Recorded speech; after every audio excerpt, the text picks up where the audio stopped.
Now we're going to learn how to put the clarinet completely together. The first thing that you want to do is get the cork grease, take the top off, and grease your corks. I'm going to start with the bottom joint.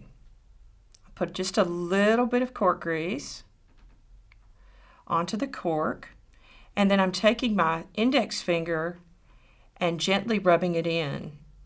As you rub the cork grease in, it'll feel warm to you, and that's the friction melting the grease into the cork, which is really good.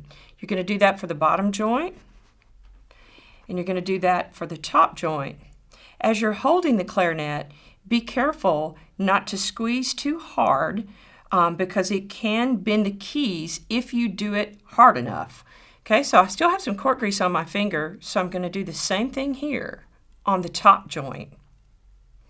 Now, at the bottom of this joint, the top joint, we have all these keys, and we have one key here that I'm pointing to is the bridge key. The bridge key on some clarinets is really easy to come out of adjustment. So you want to be very careful to avoid the bridge key. And the way I'm going to do that is I'm going to put my thumb very gently on this pad on the front of the clarinet.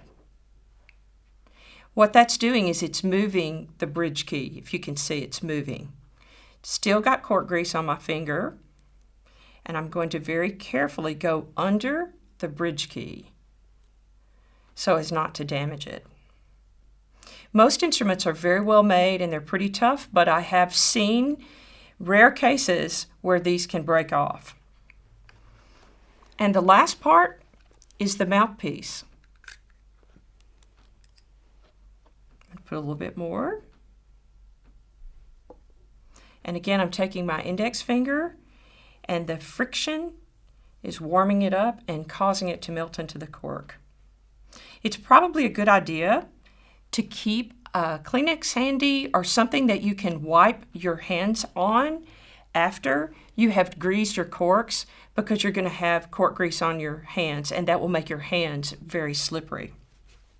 So I'm going to just do that real quick before we start assembling.